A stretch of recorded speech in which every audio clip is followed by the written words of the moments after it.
Hello, everybody. Welcome. Happy Saturday. It's weird being on here on a Saturday, isn't it? Thank you all for showing up. I didn't know whether it would be a ghost town doing this on a weekend, but us teachers never really switch off our teacher brains, so I thought I'd be okay. Hello, welcome. Let me know how you're doing today. What fun plans you have for this weekend? What's going on? And what are you celebrating from the past week? Everybody who's watching has to come up with one thing they're celebrating because it has a double reason today, right? We've got celebration for the final day of our birthday party, which has all been about celebrating our successes and stuff. And then today is also, those of you in the Facebook group will know, Success Story Saturday. So you have to tell me something great that happened this week. One big thing, one little thing. It can be tiny. It can be really small. I'll start it off. I'll give us an example, right? So I had a student this time last week, so I'm giving myself an extra day, I guess, an extra few hours if we counted in the past week. But I had a student last Saturday who was telling me about his summer. It was our first lesson back, and he basically was telling me all the different places he went and the people he met, including some people that were from Canada. But he said he met these cousins and they're from far away, so he doesn't often get to see them. And I said, great, where are they from?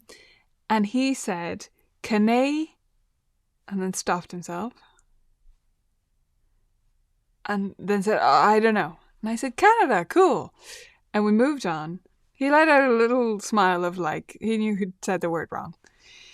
But the reason that was my success moment for you all, it's a tiny little moment. So I wanted to give that example of something tiny.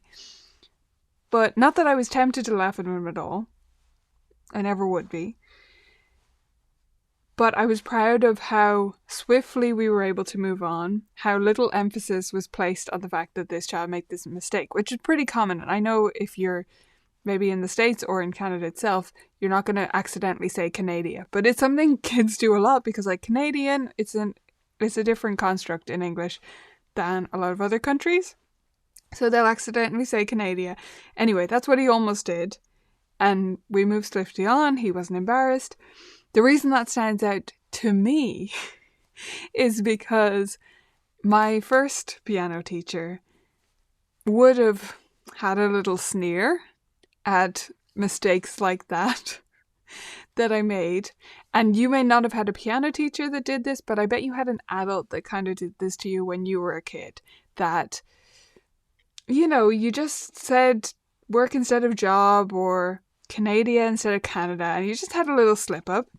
And then they make this big deal of oh, it's supposed to be this, or laughing about it, or correcting you in this very pointed way or something. Or in my piano teacher's case, telling your older brother about it later, which was just you're an adult, what are you doing? Anyway, that's my little moment, my little story for you. It's a micro success, but it's one of those moments that solidifies to me. I know this already, but still I have to prove to myself again and again that I'm not passing on things that were maybe ingrained in the way I was taught in my early years. So that's my little story for today. Let's hear yours. Julie, celebrating recurring to regular piano lessons for yourself. Oh my gosh, that's incredible, Julie. Congratulations. Oh, that's fantastic that you could join us because of the time change. After a trial lesson with a 6-year-old, the mom emailed me and said when the student got home, they said, Mommy, I loved her. Oh, that's so cute. That's great. We've had some happy new students recently. Actually, I got an email this morning from one saying they went home, she went straight to the piano, showed them what they were practicing, and basically didn't stop all week. So that was awesome. Successfully using VMT materials with 2 lessons. Fantastic. And Cheryl said annual virtual recital went really well on Sunday evening. That's fantastic. That's such a big sigh of relief when a recital goes well. They always go great, but they're nerve-wracking, right, for teachers? So yeah, that's fantastic. Congratulations, Cheryl. First week of teaching and everyone showed up at the right time. That's always an amazing thing. With their books. I can't say that for my students on the first week. I had a few that had nothing or not the right things, despite some reminders. Oh well, we roll with it. Caroline celebrated being able to recognize progress and growth in my students. That's great. Fun seeing them transform. I know, isn't it great? I love our job. Getting through a very challenging week. Yes. Cheers to that, Karen. Cheers to that. Still being in love with teaching after 25 years. Oh, I love that. That's fabulous. And finally, for now, Deanna said, celebrating taking a composing class for myself. Awesome. To compose my own music and be better equipped. Oh, I love that.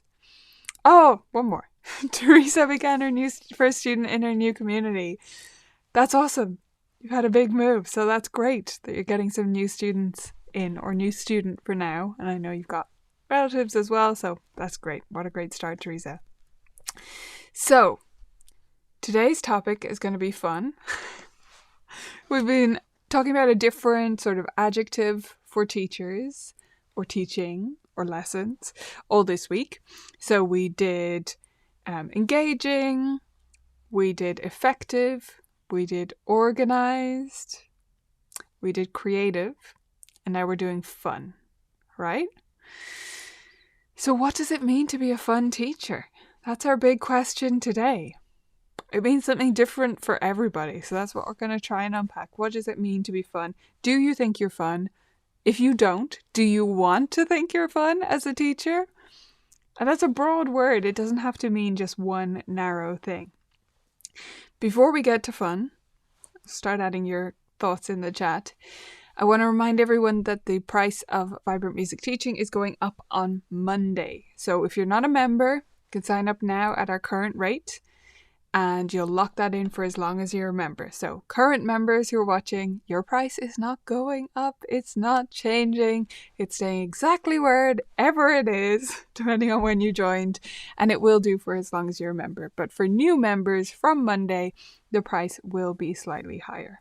So just a little word of warning, I guess. If you've been thinking about signing up for a while, now is the time to get in, because you'll lock in that great price.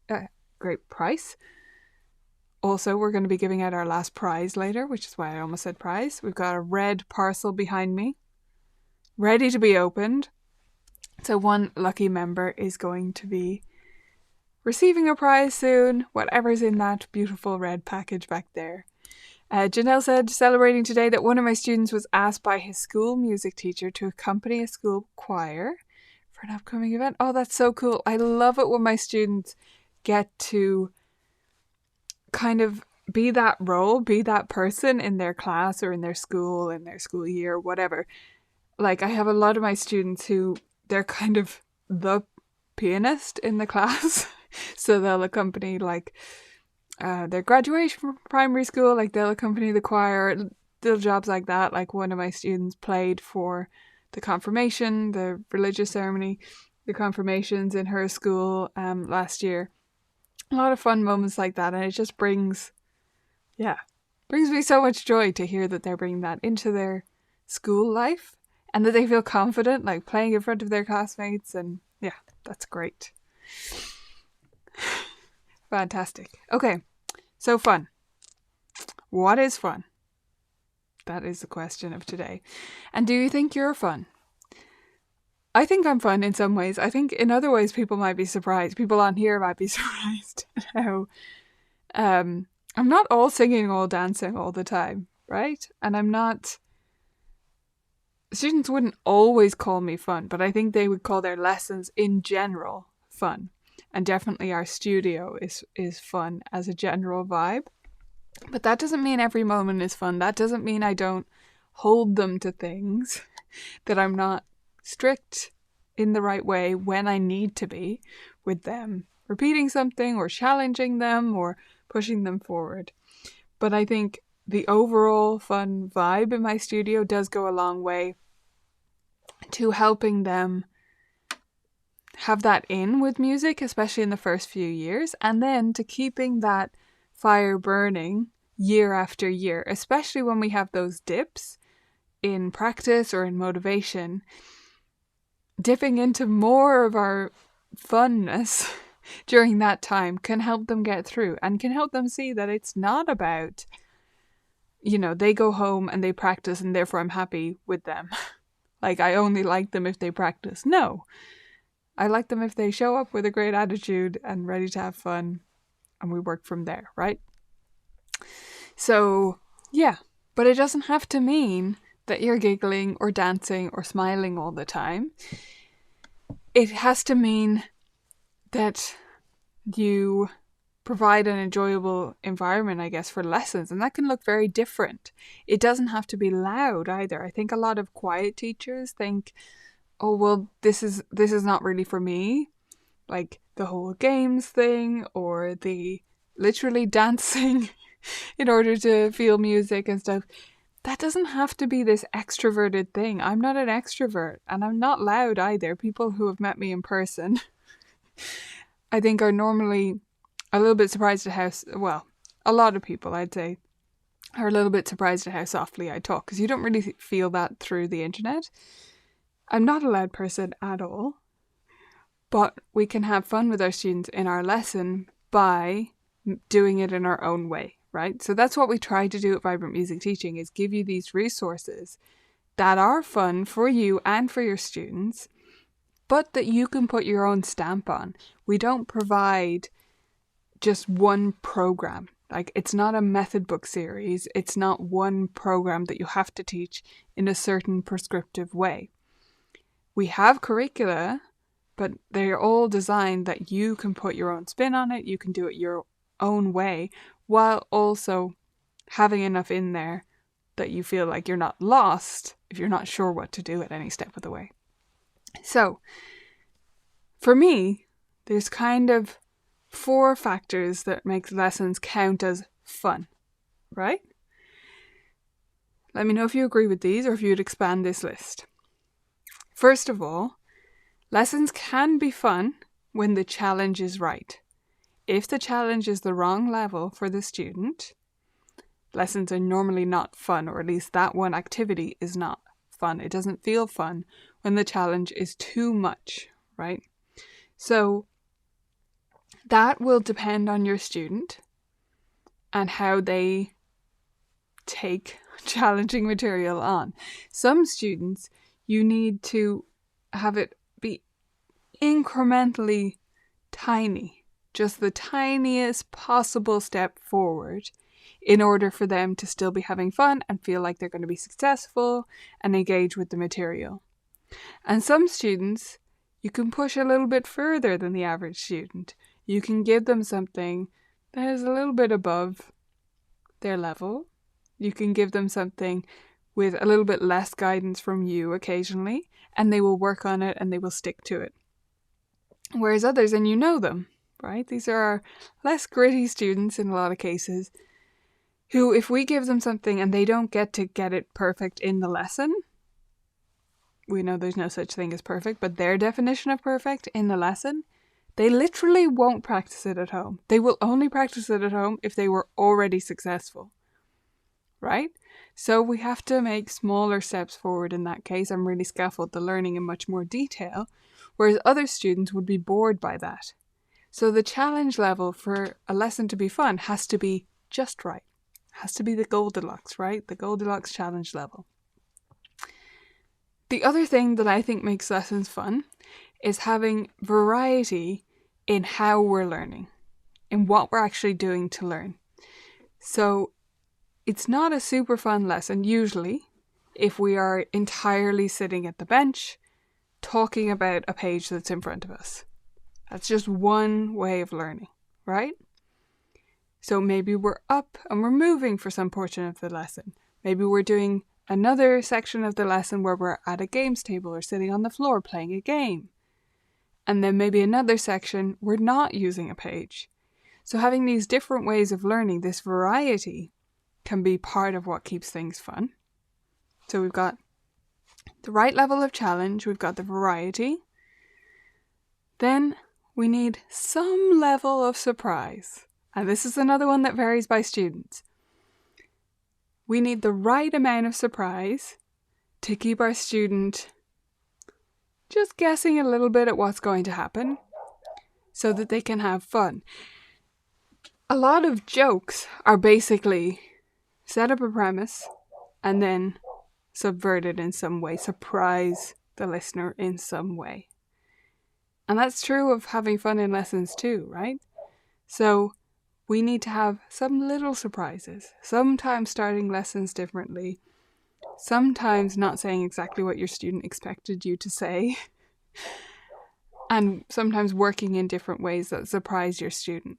Now, if you have a student who is neurodivergent, they may not handle any surprise well, so keep that in mind. Sometimes routine is absolutely key, and that's fine. But for a lot of students, they need those little surprises, those little switches, especially as we move through months and months and years of lessons, that just keep them thinking, oh, I wonder what is going to happen in piano today. So we've got challenge, variety, surprises. And then a fourth thing for me is that there's a sense of play. There's a playfulness to what we're doing. So we're wondering, we're thinking out loud, we're imagining things. Play doesn't have to mean games.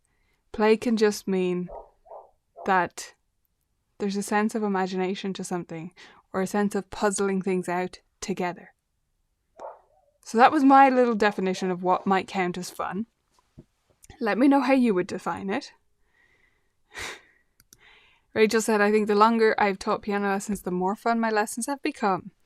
VMT resources have provided a huge infusion of fun. That's great to hear. Thank you, Rachel.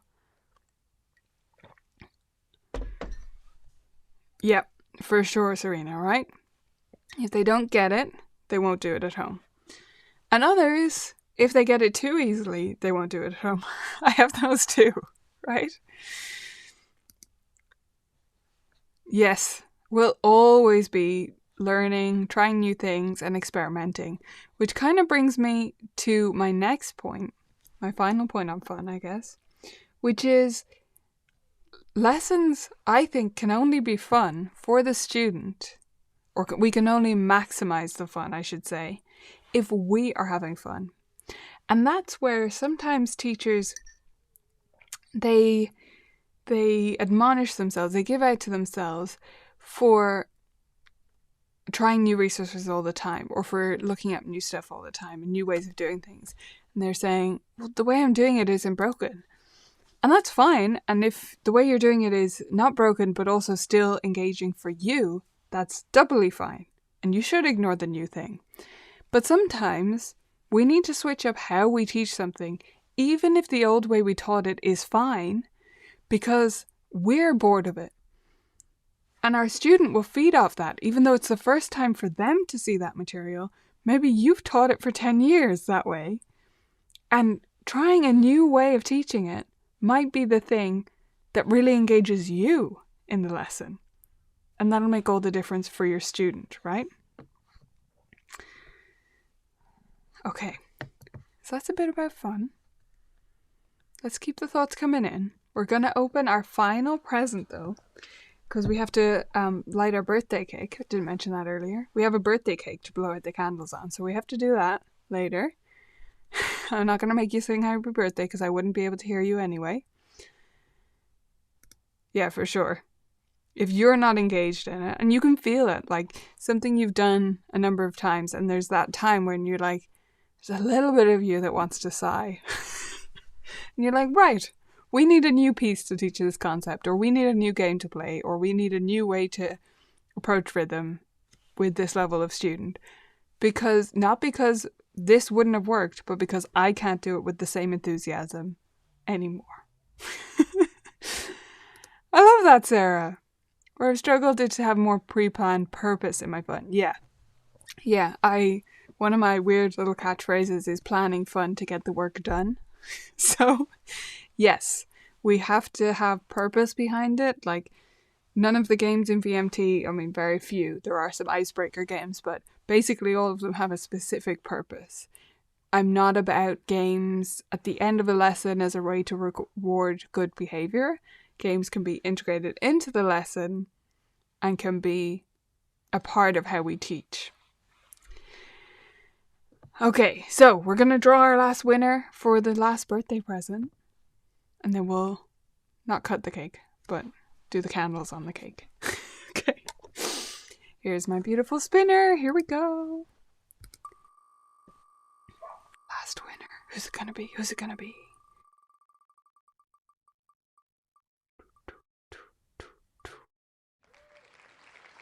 Amy Sutton! Congratulations, Amy! Congratulations, indeed. So we're gonna open Amy's gift. Let us know if you are here, Amy. But if you're not, no worries. We'll still send it to you. Okay, the last gift is this one. It's the red present. So you can't tell me which colour we should open because there's only one left. That's no fun. Okay, I'm going to do some rustling now. Warning.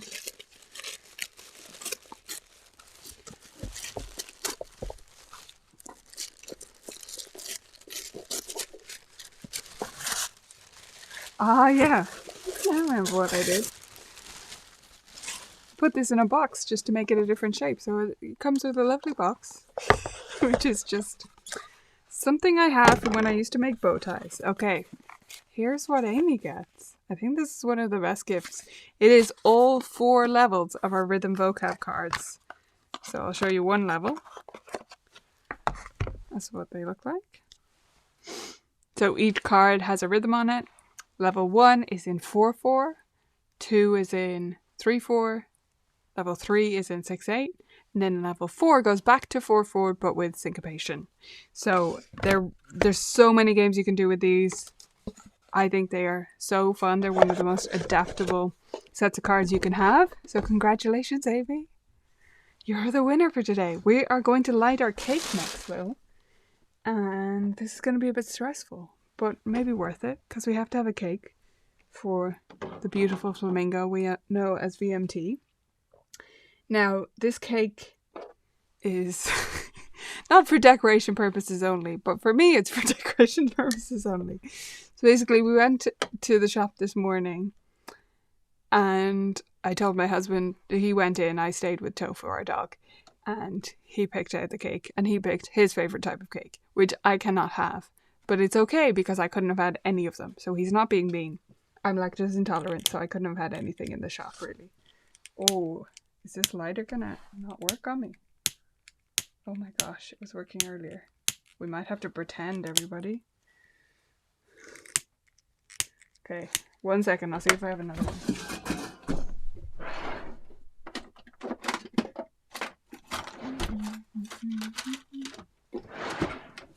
No, I don't. We're gonna have to pretend the candles are lit, I think.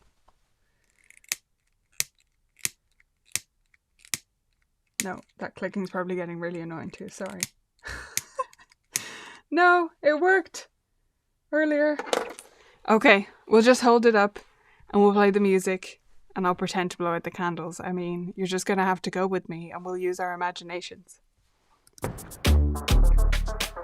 This is a beautiful day.